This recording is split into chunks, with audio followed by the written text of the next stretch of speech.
Welcome to the Principal's Test Review for the National Qualifying Examination for School Heads 2025. Make an effort to like this video, comment for questions, and share to your friends, who will take the NQuash this year. Subscribe to this channel for more videos. Question number 1. What is the purpose of a child-friendly education program? The school has a policy against discrimination with respect to ethnicity, ethnic heritage, socioeconomic class, religious views, among others. So what is the purpose of a child-friendly education program? A. Encourage the interest of children in the school and society. B. Encourage completion and registration. C. Ensuring high academic achievement and progress for children. And letter D. Ensuring safe and secure places for children. So, ilagay nyo po ang inyong sagot. Later on, we will, after all the questions have been posted, babalikan po natin ang question na to and ano yung tamang sagot. Number 2 question. A school can be considered child-friendly if, but for one, it manifests all of the following traits. A. Accept plurality, practice tolerance, and overcome conflicts as they respect the interests of others. B. If, for whatever cause, it prohibits any kid from enrolling and attending classes. C. When it encourages them to become members of the culture and society who are responsible and efficient. D. If an organization acknowledges and supports the range of children's rights. So, you select po the best answer and then you put it in your paper, notebook. Mamaya po natin ilalagay kung ano ang tamang sagot. So, that is for question number 2. Take note of the question, mayroong F. A school can be considered child-friendly if, but for one, it manifests all of the following traits. Number 3. It is said that a child-friendly school with children is effective when it focuses on children. What best describes a school that is child-centered? A. There is no clear curriculum that addresses both the learning needs of the child and those of the community and society. B. Discourages kids to think and decide questions for themselves and does not entertain their opinions. C. The child has the best interest in all his learning activities in mind. D. Uses teaching techniques that are appropriate to advanced students in the batch. Question number 4. Referring to mobilizing community support for education in Goal 7 of a child-friendly school, which is not true among the following? Pag sinabing education in Goal 7 of a child-friendly school. A. Your school invites parents to discuss the learning experiences and progress of their children with their teachers. B. In order to identify children who are physically or sexually abused or are made to do hard physical labor, the school coordinates with barangay institutions. C. Your school requires the people of community to raise learning funds and resources. D. In conducting literacy programs for illiterate parents, your school takes the lead.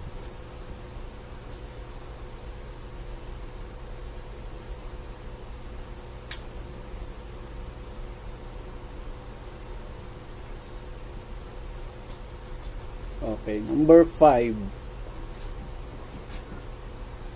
What of the above is not inclusive or gender-sensitive and non-discriminating child-friendly school?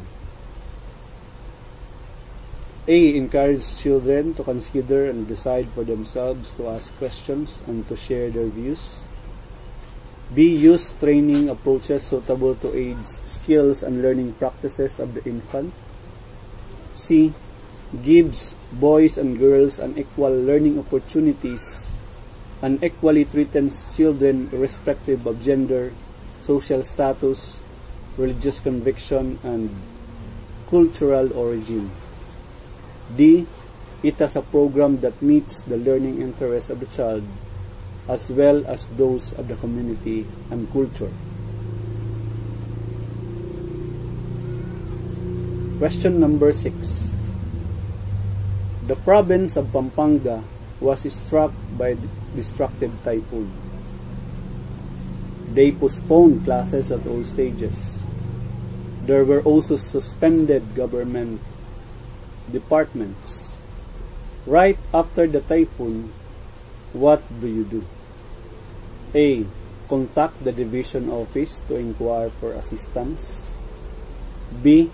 Making it easier for the teacher to go home. C.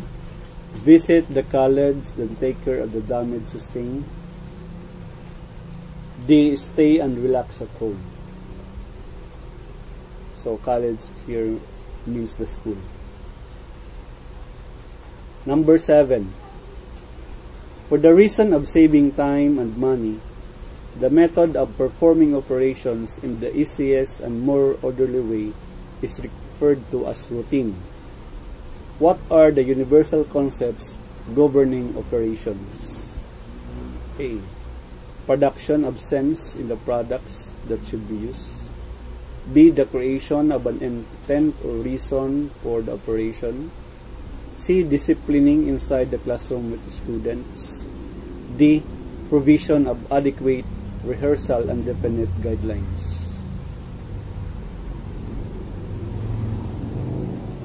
Number 8. Teacher A class advisor, informs the school head that a learner with special needs exhibit atypical behavior as compared to peers in the same chronological age. What immediate advice should the school head give to the class advisor? A. Refer the learner immediately to an appropriate specialist. B. Provide the learner first with an appropriate intervention. C. Advise the parents to transfer the learner to a nearby school. D. Seek the approval of the parents first so the learner can be referred an appropriate specialist.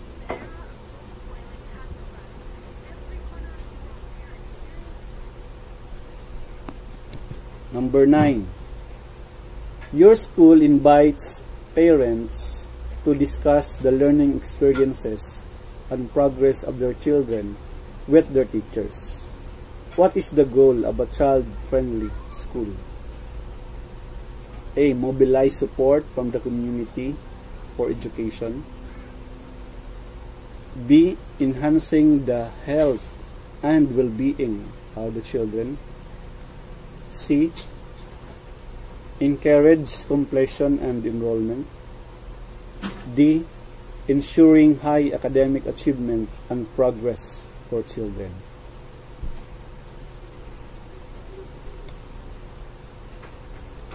Question number 10. Which of the following shall be the general mode of procurement to be adopted by all procuring entity based on Republic Act 9184 or the Government Procurement Reform Act? A. Shopping. B. Direct contracting. C. Competitive bidding. D. Small value procurement. So write your answer in your notebook. After all the questions have been posted, we will be posting also the correct answer. Number 11.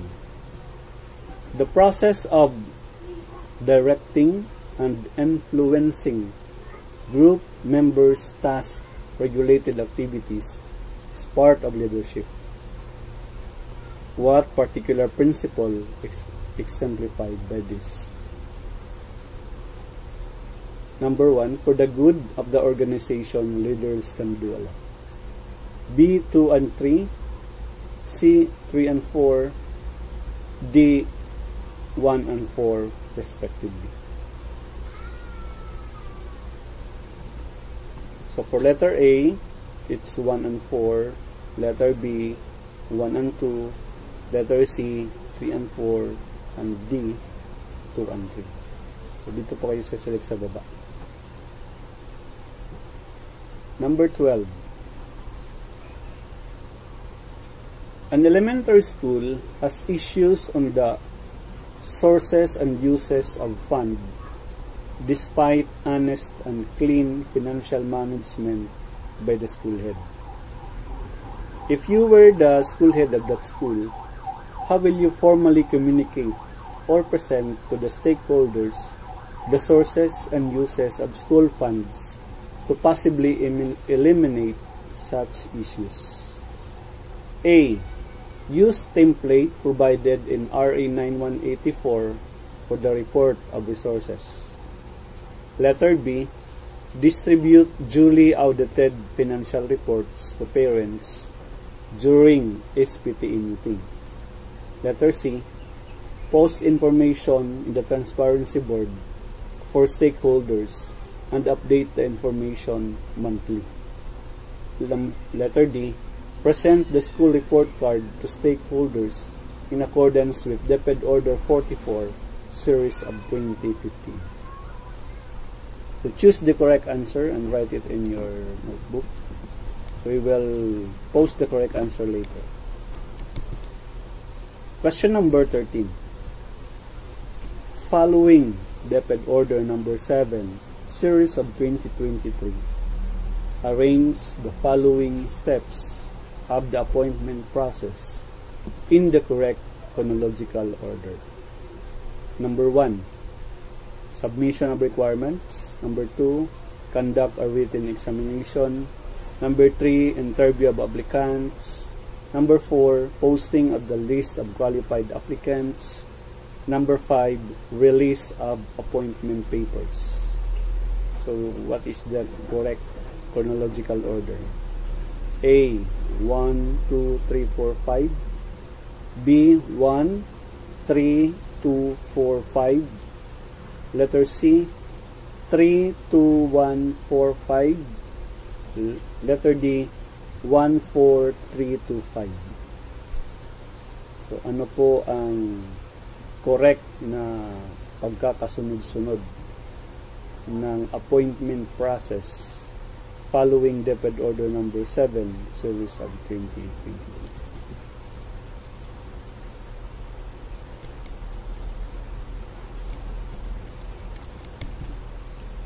Let's go to number 14.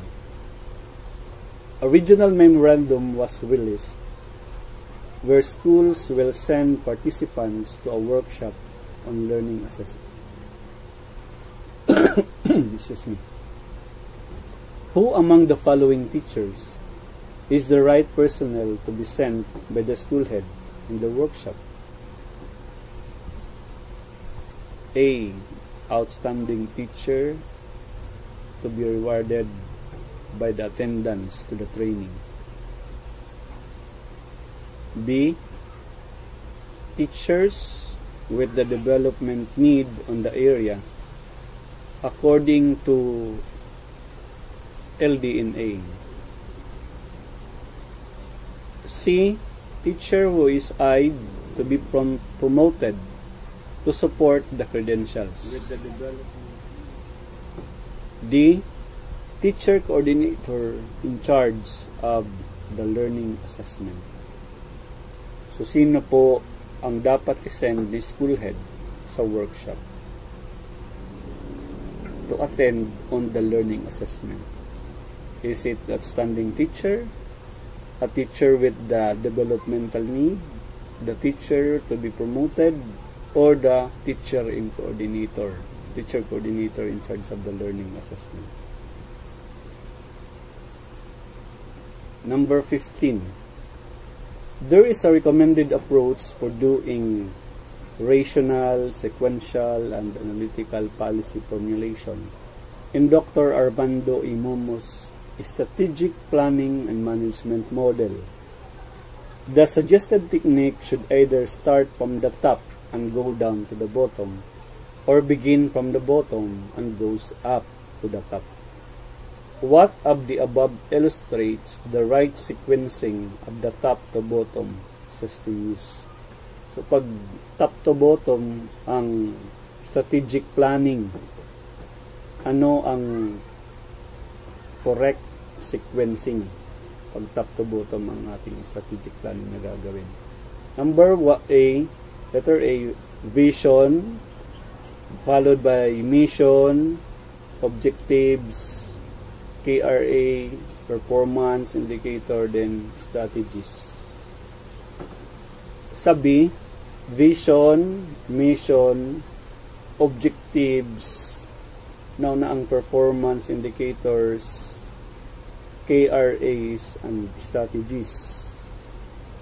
Letter C, vision, mission, key result area, objectives, performance indicators, strategies. D, vision, mission, objectives, key result areas, strategies, performance indicators. 16. Question number 16. The school head is the conductor in a school environment. In what way can the head of the school be compared to conductor of the orchestra? A, visiting the school. B, he leads the school to develop and pursue academic goals to be achieved. C, he is an involved leader in the development of personnel.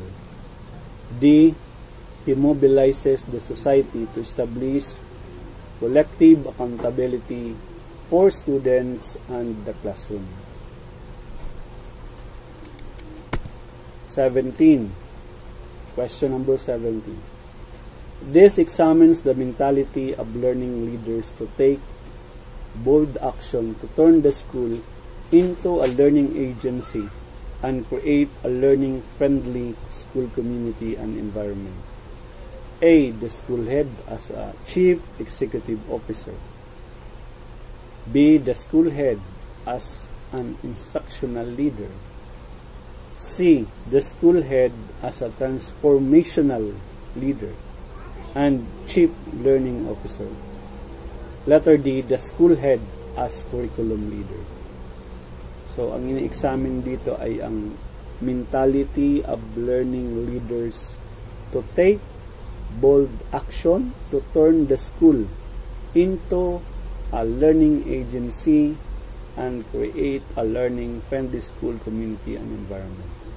So, alin dyan ang dapat na role ng school head? Chief Executive Officer ba? Instructional leader ba siya? Transformational leader ba siya? Or curriculum leader? Question number 18. We are talking here about transformational leadership. This is a transformational leadership related action that inspires people to feel a positive identity and strong emotion for the leader. So, merong 4 na action ang isang transformational leader. Alin dyan yung if you are inspiring people to feel din positive, to have a strong emotion to the leader. A, idealized influence. B, intellectual stimulation. C. Individualized consideration. And D. Inspirational motivation. Number 19. Which of the listed function or action describes a leader? Pero lahat yan, ginagawa ng leader. Alin ang tamang sagot? A. Motivate the people. B. Diagnose and influence the systems. C. Plan and budget. D. Emphasize system structures and functions. So, yan po ang question number 19. Number 20. A school principal's job is undoubtedly a difficult one. Too many groups, teachers in particular, have standards as to what school principals can deliver or accomplish. And what are they? A. A high principled and public-minded. B. Capable of enforcing and controlling the policies of agencies. C. In matters of justice and an inspiring model. The final arbiter is school principal. Letter D. A notch higher in information and an educational resource. So, alin dyan ang pinakatamang sagot? Number 20. Yun. Question number 20 na. Sunod is number 21. This main style emphasizes on accomplishing assignments rather than putting emphasis on personal relationship. So, mas pinapalagahan niya ang accomplishing task, yung assignment, kaysa yung personal relationships. School heads are prepared to participate openly in school affairs with staff. Ano ang tawag dito kay school head? A. Initiators. B. Responders. C. Counselors. D. Managers. When he put emphasis on accomplishing tasks, not on personal relationships. Okay, 22. Question number 22. Coordination with the national education officials is one of the tasks of the school heads.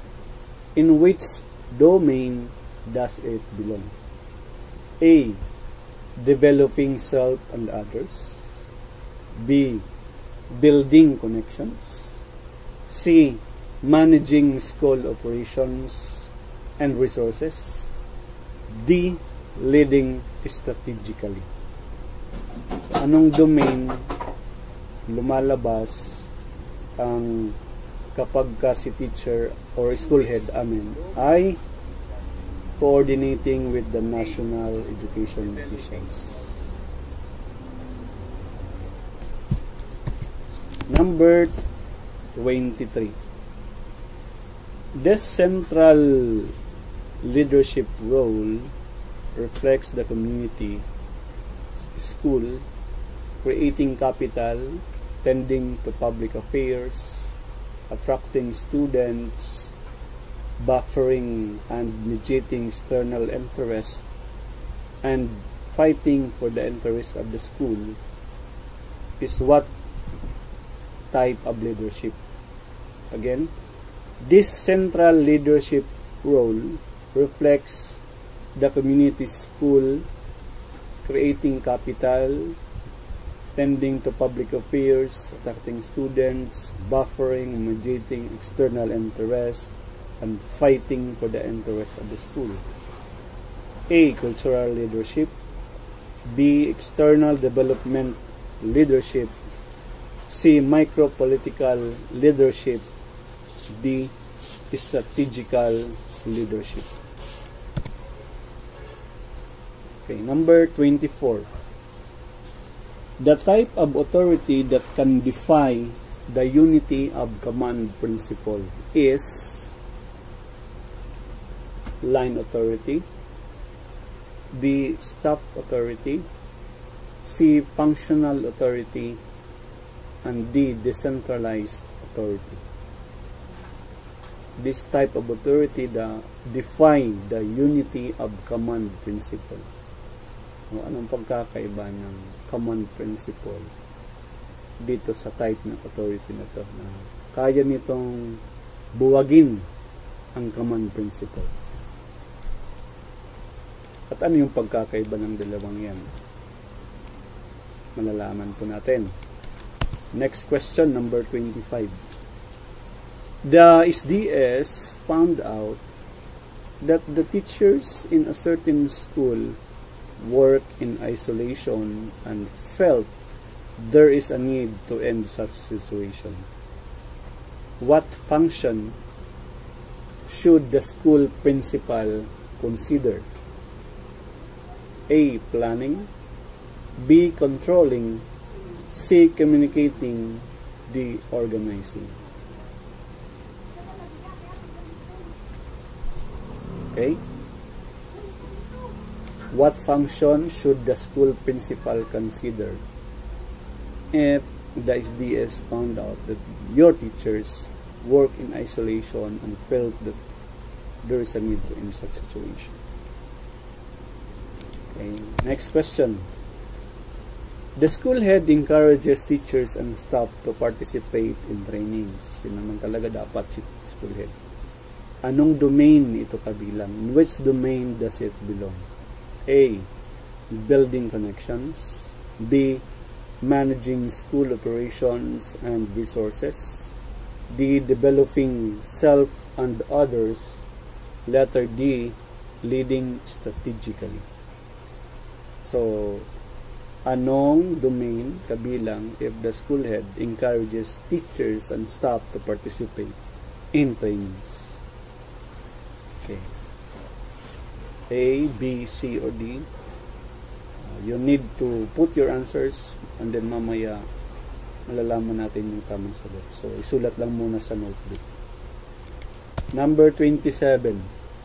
Miss Abelda is influencing her teachers to act in order to achieve the goals that represent the motives, the needs, the wants, the hope, and expectation of both the leaders and the followers. What is she showing? A. Management. B. Leadership. C. Communication. D. Supervision. So, she is influencing her teachers to act to achieve the goals that represents the motives, the needs, the wants, hopes, and expectations of both leaders and followers. Question number 28. The following differentiates managers from leaders. Which one is incorrect? Managers, letter A, managers ensure participation of people. Leaders motivate and inspire. B, managers maintain and sustain. Leaders create policies and guidelines. Letter C, managers look into daily operations. Leaders provide overall direction. Letter D, managers ask how and when. Leaders ask what and why. So, which of this is an incorrect? The differentiation of managers from the leaders.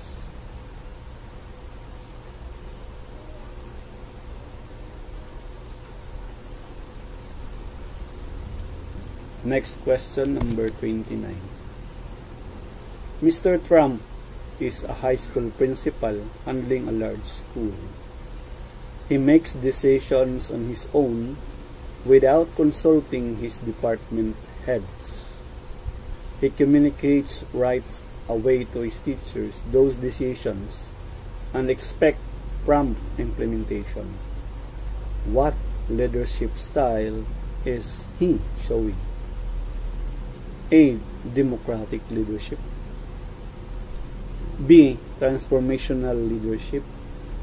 C. Autocratic leadership. And D. strategic leadership. He makes decisions on his own without consulting his department heads. So, alin yan? Type of leadership. Question number 30. Mrs. Ramon provides authority to her teachers. They are allowed to work as they choose with little or no interference. She is showing A. Autocratic leadership, B. Democratic leadership, C. Transactional leadership, letter D. Laissez-faire leadership. So there is little or no interference.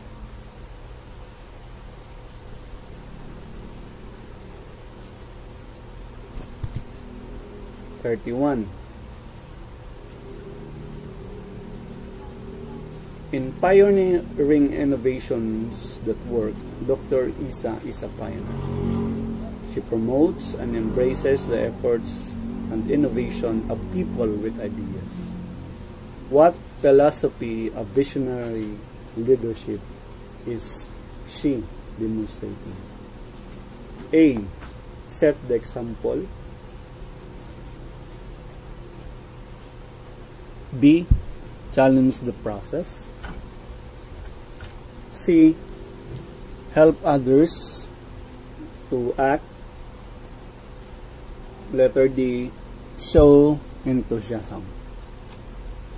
What philosophy of visionary leadership is she demonstrating? 32. In making choices, Principal Jun includes his staff. He delegates authority to his teachers, but he retains final responsibility for evaluating the projects. He is an example of A. Autocratic leader, B. Facilitative leader, C. Team leader, letter D. Democratic leader.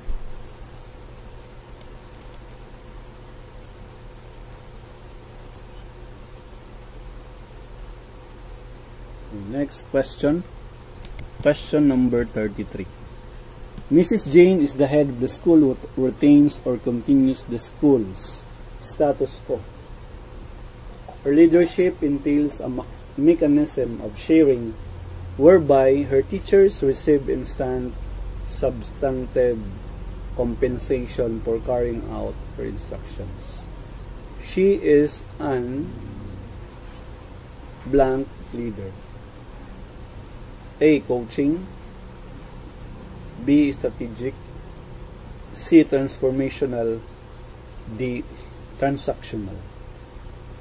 Again, Mrs. Jane is the head who retains or continues the school's status quo. Anong klaseng leader? Pag ang school head ay retaining or continuing the school status quo, walang pagbabago. Is it a coaching leader, a strategic leader, a transformational leader, or a transactional leader? Question number 34. The school head aligns the program of the school with the mission and vision of the department. In which domain does it belong? A. Developing self and others, B. Leading strategically, C. Building connections, and D. Managing school operations. So, if the school head is aligning the school programs with the vision, the mission, and of the department, what domain does it belong? Okay, number 35. Which of the following is not part of the vision of the Department of Education? Not part. A. Filipinos who passionately love their country. B. Filipinos whose rights to quality education are protected and promoted at all levels. Letter C, department which continuously improve itself to better serve its stakeholders. And letter D, Filipinos whose values and competencies enable them to realize their full potential. Which of the following is not part of the vision of the DepEd? 36. Question number 36. As a school head, understanding the Philippine professional standard for teachers is important in order for you to help your teacher grow and flourish in their profession. In using the COT for a particular teacher, how would you know that a teacher applies knowledge of content within and across a learning area? Number 1, integration is evident. Number 2, relations are lifted in certain learning competencies in other competencies in other subjects. Number 3, the fruits of more inter and intra learnings are seen. Number 4, classroom arrangement is based on comfortability of learners. So, A, 1, 2, and 3. Yung 1, 2, and 3 is showing that the teacher is applying knowledge and content within and across the learning area ba? Letter B, 1 and 2 only. Letter C, 2, 3, and 4. Ito ba yung nagpapakita na si teacher ay nag-a-apply ng kanyang knowledge of content within across the learning area? And letter D, 1, 2, and 4. Number 37. As an instructional supervisor or instructional leader, the school head must be able to assist teachers in grasping assessment as an integral part of the teaching and learning process, which will allow teachers to track and measure the learner's progress and adjust instructions accordingly. So, you have the curriculum, you have the delivery, and you have the assessment. How would you know that your teacher design, select, organize, uses diagnostic, formative, sa matatag curriculum, ang formative assessment ay dapat nandyan ang 21st century skills and summative assessment strategies. 1. Uses grasp and or learning stations, amazing race, reflection journals, research, and the like. Number 2. Utilizes assessment which will identify its learner's strength, weaknesses, knowledge, and skills prior to instructions, diagnostic. Number 3, the teacher uses assessment which will identify the learner's achievement, summative. Number 4, assesses learner's performance using varied assessment tools, since one tool does not fit all. So, A, 1, 2, and 4. Yung mga items sa 1, 2, and 4, yan ba ang teacher? Sa pamagitan ba niya, ma-identify natin na si teacher ay nagde-design, select, organize, and use diagnostic, formative, and summative assessment? Or is it letter B, 1, 2, 3, and 4? Or is it letter C, only 1, 2, and 3? Or is it letter D, 2, 3, and 4? So, alin ang tamang sagot? That's for question number 37. So, you jot down first your answer in your notebook. Number 38. In the administration and supervision of the guidance program, the principal plays a major role in this aspect of function. What are the principal's key roles? A. Developing the learners of spiritual well-being. Number 2. Let teachers develop their comprehension of the children's behavior. A. Statement 1 alone is sufficient, but statement 2 alone is not sufficient to answer the question. Letter B. Each statement alone is sufficient to answer the question. Letter C. Both statements 1 and 2 are sufficient to answer the question. Letter D. Statement 2 alone is sufficient, but statement 1 alone is not sufficient to answer the question. What is the role, the major role of the principal in the administration and supervision of the guidance program? Next question, number 39. Which provides a strategic roadmap for the department to follow to improve the delivery of quality education and the experience of learners in the basic education learning environment? A. Sulong Edukalidad. B. The Philippine Development Plan. Letter C.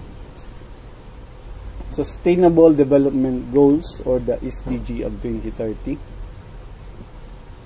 And letter D. The Basic Education Development Plan, or the BEDP 2030.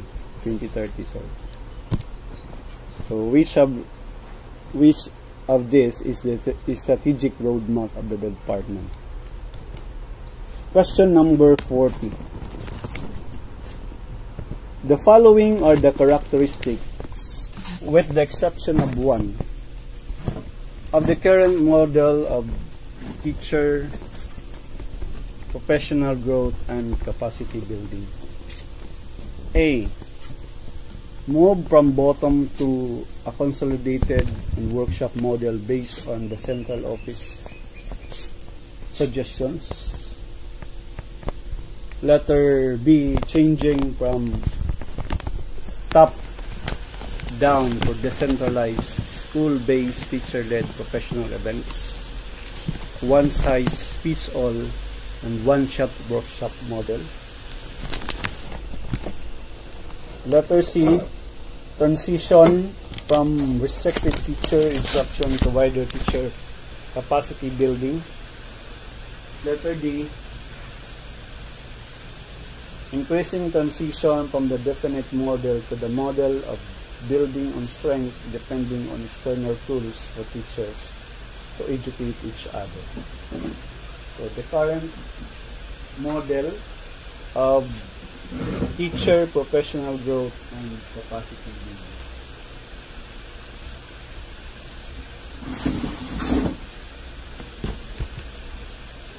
Number 41, question number 41. The Magna Carta for teachers in the public schools, RA 4617, specifies the rights to be exercised by public sector teachers. Releases from the DepEd 291 series of 2008 and recommendations for adopting CEC resolution number 0896 on operating hours for teachers in public schools, that the workload of actual teaching in the classroom will not exceed or does not exceed A. 5 hours, B. 7 hours, C. 6 hours, and D. 8 hours. Number 42. The homeroom advisor and the parents' guardians shall organize the homeroom PTA with the approval of the school head within how many days from the start of the school year? A. 10 days. B. 45 days. C. 15 days. D. 30 days. So from the start of the school year, how many days does the homeroom advisor shall organize the PT?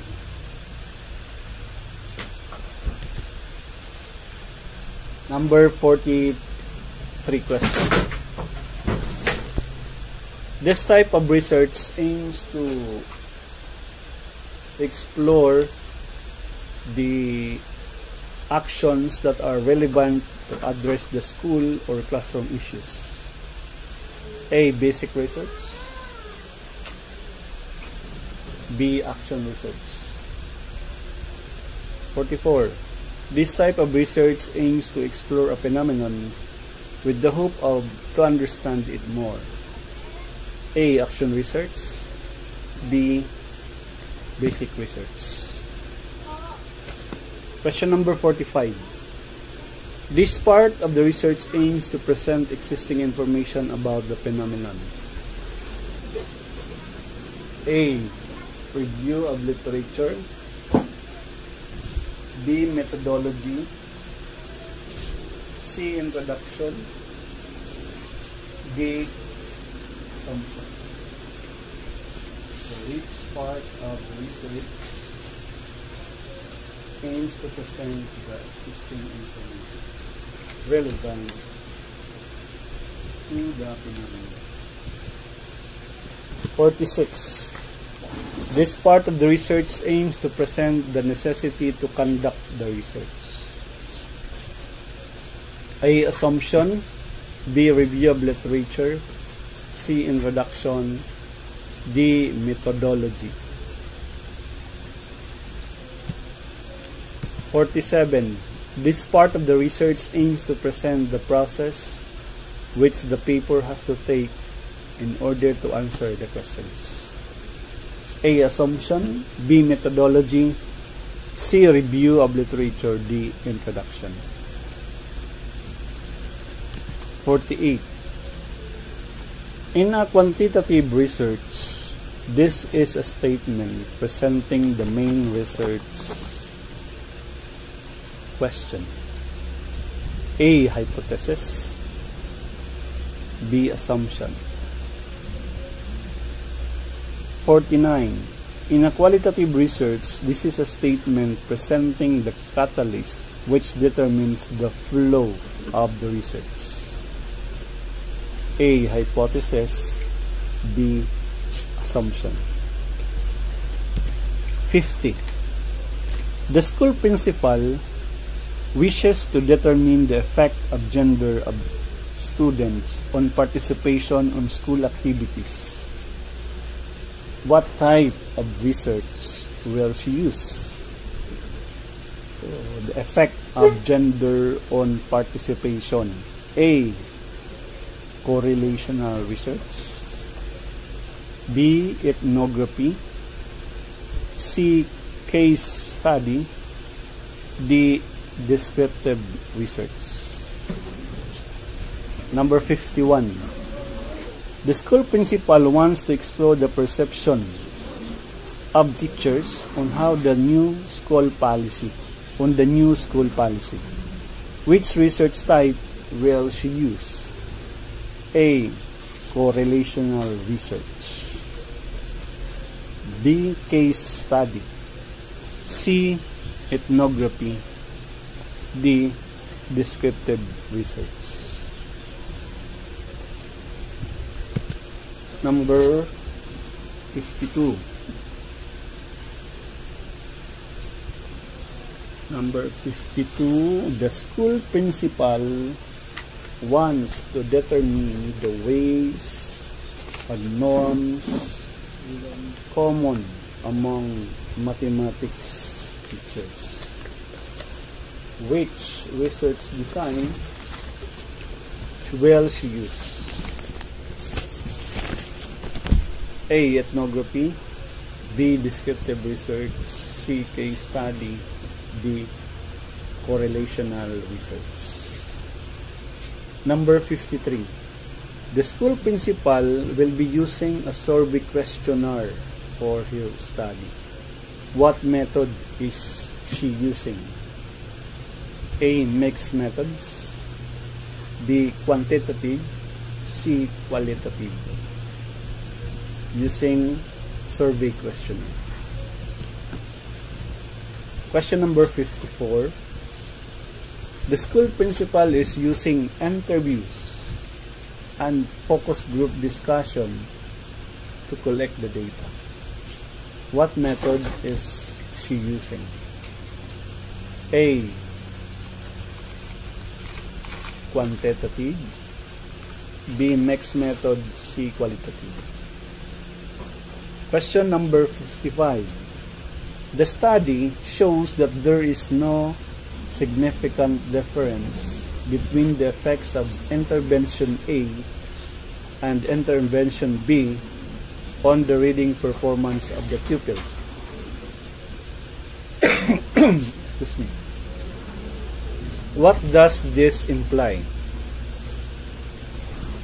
A. Both interventions produce similar results. B. One of the interventions is better than the other.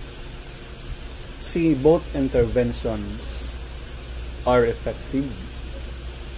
D. Both interventions are not effective.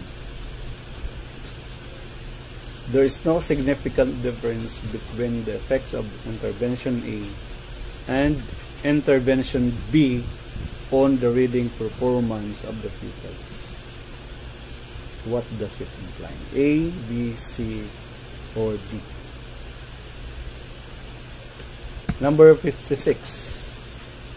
It is aimed at enabling the acquisition of basic education competencies for all Filipinos.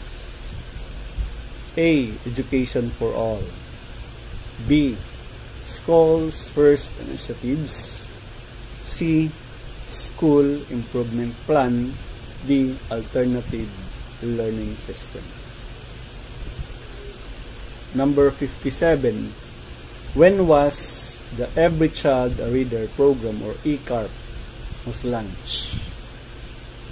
Year 2003 for letter A. Year 2002 for letter B. 2001 letter C. Letter D 2004. Year 2004. So kailan na lang si ECARP? Number 58. How many days do a receipt of request by the school to the issuance of official school documents? A. 15 days from the receipt of request. B. Not exceeding 30 days. C. Not exceeding 20 days. Letter D. 20 days from the receipt of the request. 59. It is a document focused in learning composed of professional development plan of the school head, professional development plan of the teachers, and the student development activities. So, anong document yan? May professional development plan ng school head, ng teachers, at ng student. A. Human resource development. B. National competency-based teaching standards. C. Progress monitoring program.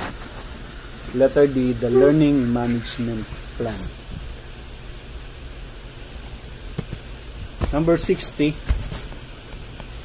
How does the learner-centered perspective view people in school?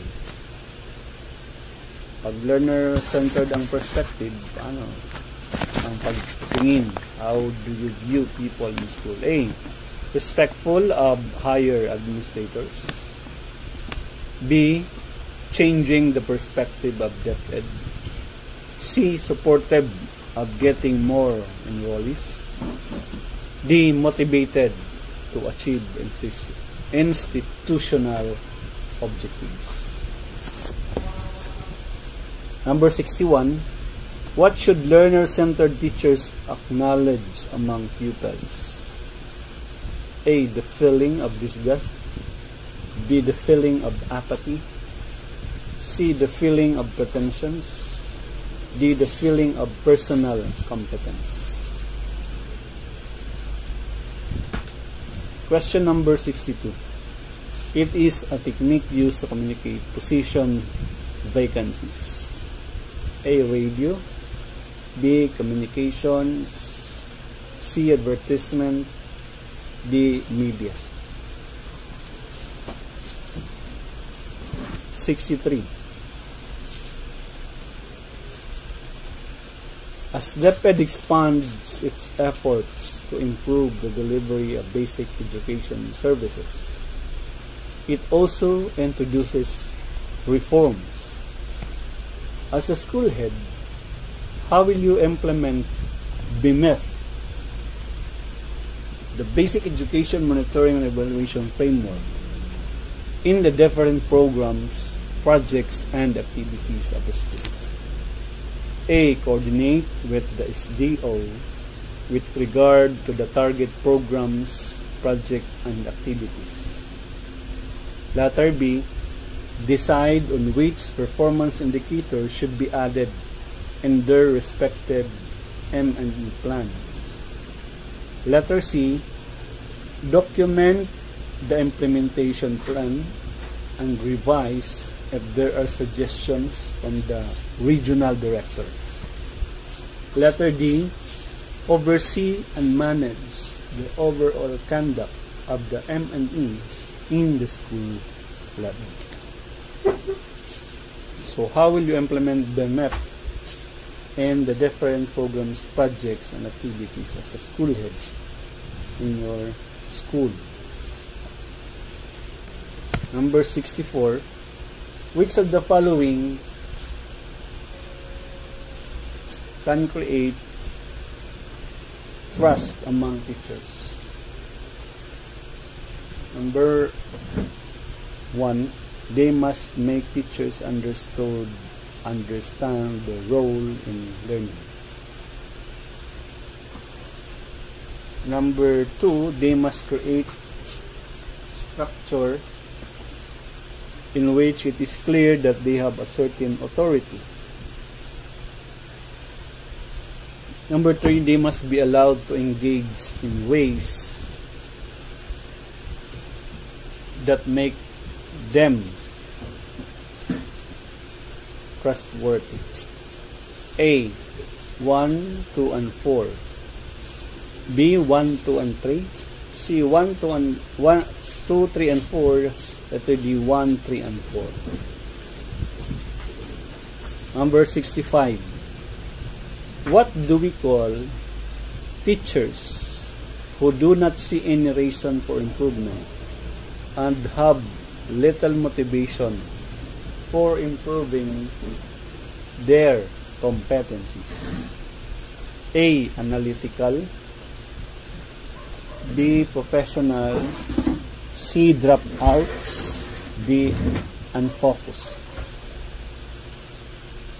66.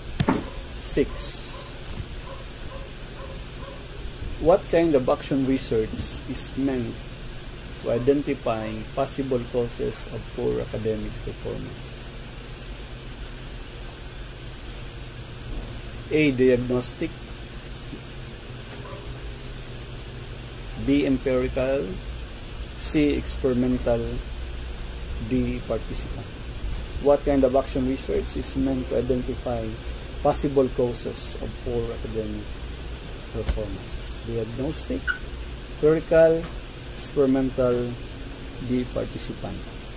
Number 67. Which of the following tests provide information on how well the objectives are learned? A. Norm reference test. B. Formative evaluation. Letter C. Summative evaluation. And letter D, achievement test. Again, which of the following tests provide information on how well the objectives are learned? Is it the norm reference test, the formative evaluation, the summative evaluation, and the achievement, letter D, achievement test? Number 68. Per DepEd Order number 8, series of 2015, learning standards consist of long-term standards, performance standards, and learning competencies. Which of the following is not answered by performance standard? A. How do the learners apply their learning in real-life context? Letter B. What must learners do with what they learn? Letter C. How well must learners do their work? And letter D. What should learners know? So which of the following questions is not answered by performance standard? A. How do the learners apply their learning? B. What must learners do? Letter C. How well must learners do their work? D. What should learners know? Number 69. What assessment methods can be used before the lesson?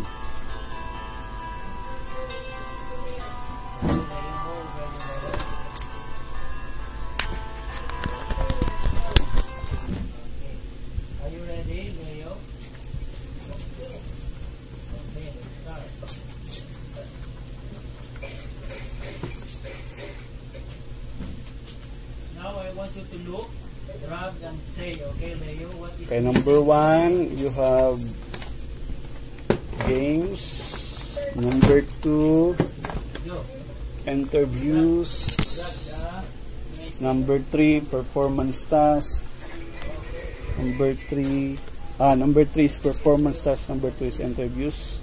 Number 4 is KWL activities.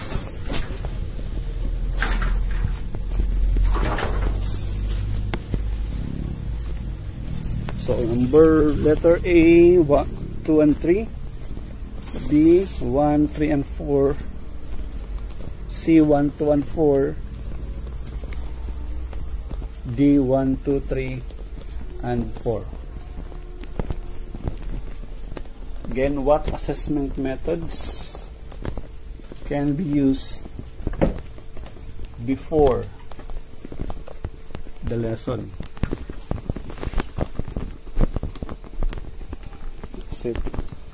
Games, interviews, performance tasks, KWL activities. So you select the correct answer. Later on, we will find out what is the correct answer after all the questions have been posted.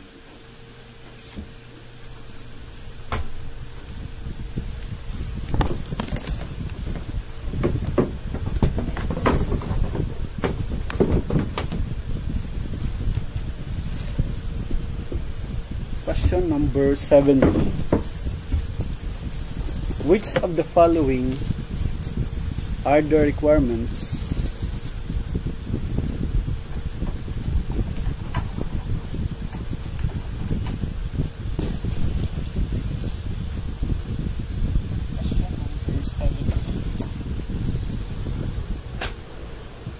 for recruitment and selection process according to DepEd Order number 7, series of 2023?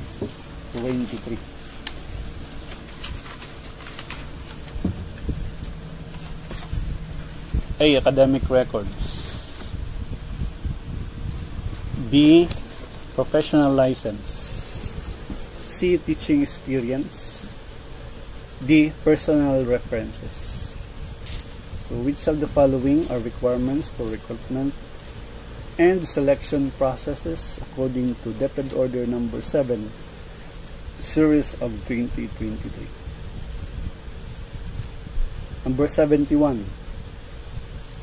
It is a free online tutorial platform for learners given by excellent and inspiring educators who assume the role of a facilitator and guide the students to another level of learning experience.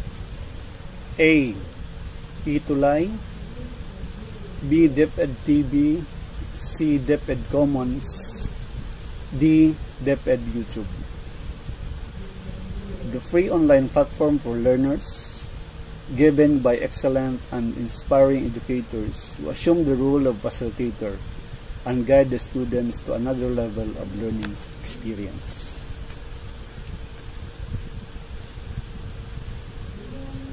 Question number 72. PBB in pro rata basis may be applied in the following cases, except A. Special leave for women, B. Under rehabilitation leave, C. Under sabbatical leave, letter D. Employee under vacation leave.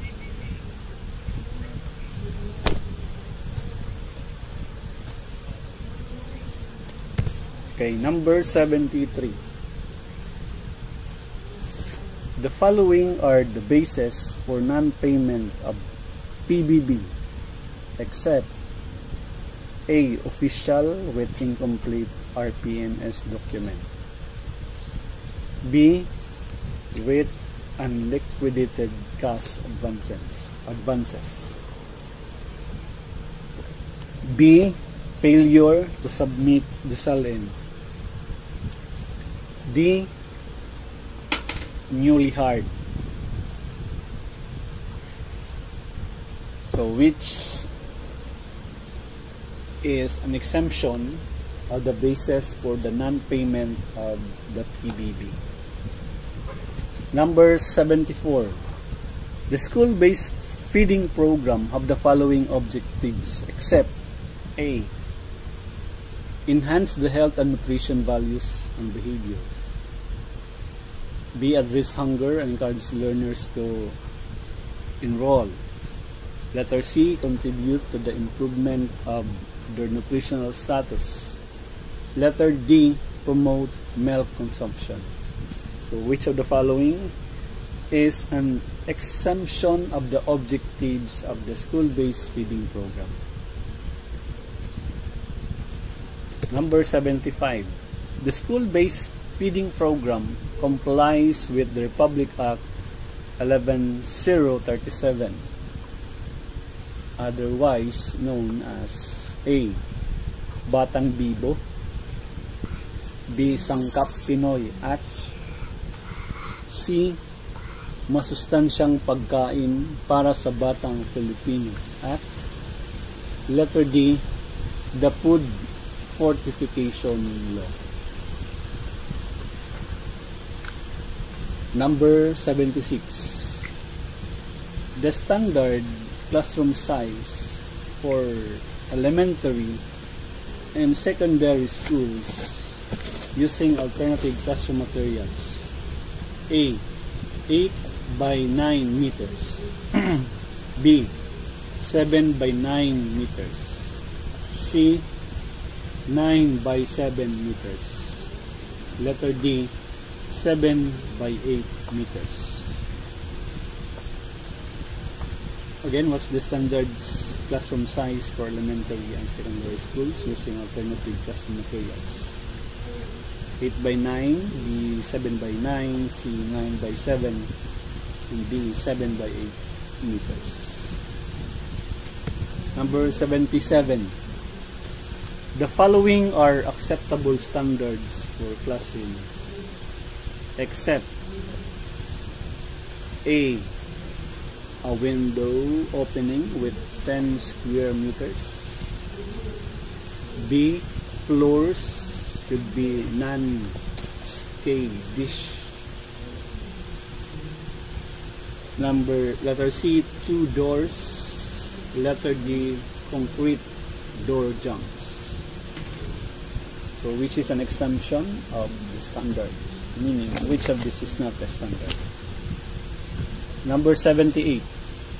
All classroom building should withstand a wind velocity of A, 290 kph, B, 250 kph, C, 300 kph, letter D, 340 kph. Number 79. It is the maximum indirect costing percentage that can be added in the budget costing of an infra project. 10%, letter A. B, 12%. C, 11%. D, 17%. What is the maximum indirect costing percentage that can be added in the budget costing of an infra project? Number 80, DepEd Order number 40, series of 2012 establishes blank in school. A, Child Friendly School Committee. B, Anti-Hazing Committee. C, Child Protection Policy Committee. D, Anti-Bullying Committee. Again, DepEd Order number 40, series of 2012 establishes A, Child Friendly School Committee. B, Anti-Hazing Committee. C, Child Protection Policy Committee. D, Anti-Bullying Committee. Number 81. DepEd Order 55, series of 2012 establishes what committee in school? A, Child Protection Policy Committee. B, Anti-Hazing Committee. C, Child Friendly School Committee. D, Anti-Bullying Committee. Number 82. The maximum number of pages of the self-learning modules, it will cover 2 or more related MELCs. A, 40. B, 35, C, 37, and D, 32.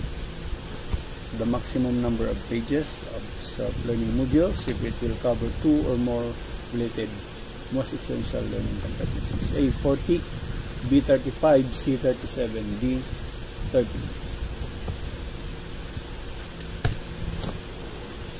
Number 83. PDF copy of submitted SLM for evaluation must have a watermark stating A, for reproduction purposes. B, evaluation copy for DepEd only. C, for evaluation only. D, not for sale.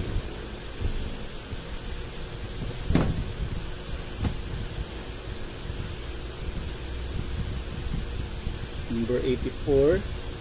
All self-learning modules have only one color except for arts, math, science that have blank colors. A, 12, B, 15, C, 24, D, 10.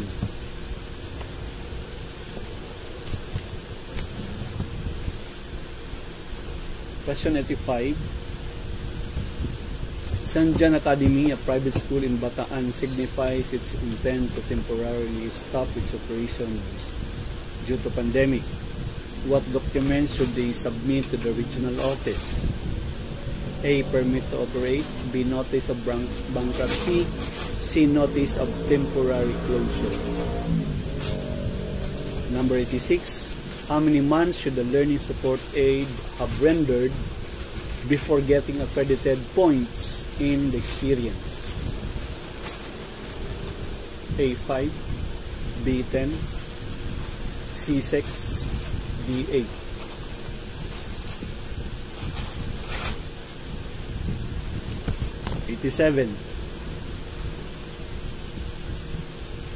Identify who is eligible to receive the 500 peso medical allowance.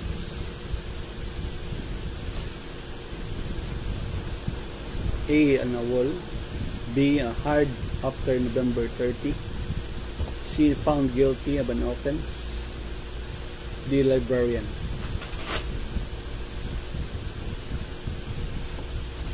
Number 88. How many days equivalent salary is given to teacher assigned to places declared by the President as calamity areas? A. 20 days. B. 15 days. C. 10 days. D. 5 days.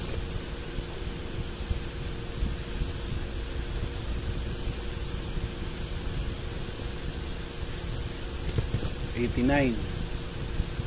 What law prohibits naming the school after a living person?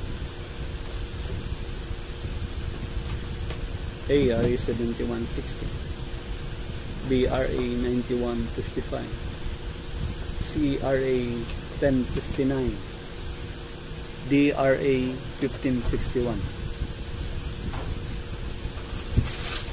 Number 90. What law established the creation of Adopt a School program? A. RA 9155. B. RA 7160. C. RA 8525. D. PD 907. 91. What is the ideal pupil-teacher ratio for the gifted class? A. 35:1 to 40:1. B. 25:1 to 30:1. That's C. Letter B is 30:1 to 35:1. C. 25:1 to 30:1. D. 35:1 to 45:1. 92. Principal W wants everything to be in order in the school at all costs. He wants always to set his best foot forward. He puts over emphasis on performance, but low emphasis on people. What leadership style is being shown? A. Laissez-faire leader. B. Human relations leader. C. Democratic leader. And D. Autocratic leader.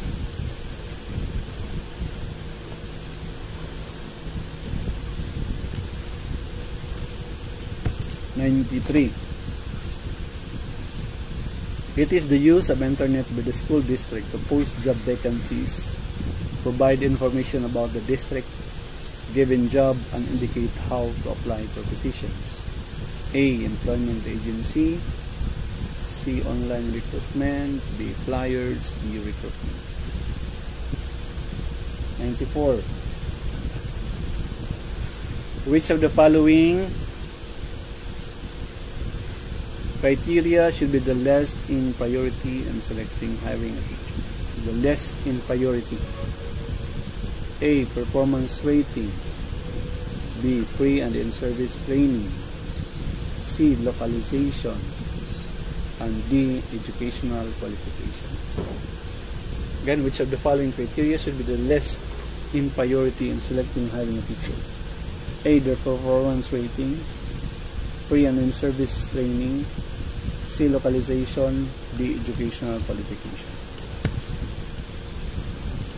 95. Which of the following is not included in the DepEd regionalization plan?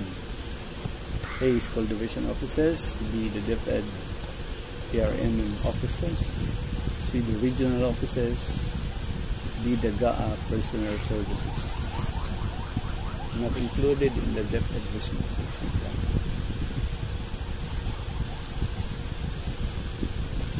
Number 96. If the school has met all the standard requirements for accreditation, the full accreditation shall be granted for how many years? A. 5 years. B. 3 years. C. 2 years. D. 7 years.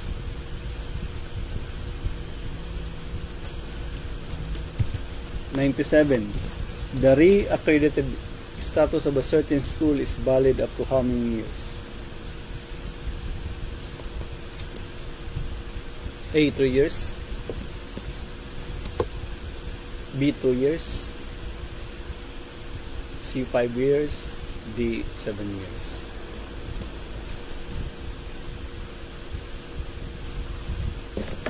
Part 98. Which of the following can be acted upon through the grievance machinery? Number 1, laborious work assignment. Number 2, union-related issues. Number 3, understanding working conditions. 4, improper laborious work assignment. A. 1, 2, and 3. B. 1, 2, 3, and 4. C. 1, 3, and 4. D. 2, 3, and 4. Number 99. In which of the following would be the results of effective school performance management in leading teams to achieve positive results? Number 1, high academic achievements of learners. Number 2, high academic or high performance of teachers. Number 3, highly efficient coordination between teachers and learners. Which of the following would be the result of effective school performance management in leading teams to achieve positive results? A. 2, 3, and 4. B. 1, 2, and 4. C. 1 and 2. D. 1, 2, and 2. Number 100. In which of the following situations can a formal charge be made by a disciplining authority? If the prima facie case exists: A. Before preliminary investigation. B. After a few days from the receipt of complaint. C. After a preliminary investigation. D. Before fact-finding investigation. So in which of the following situations can the formal charge be made by the disciplinary authority? If there is a prima facie case exists before, after the receipt of complaint, after the preliminary investigation, before fact-finding investigation. Watch out for the part 2 of this video on this channel.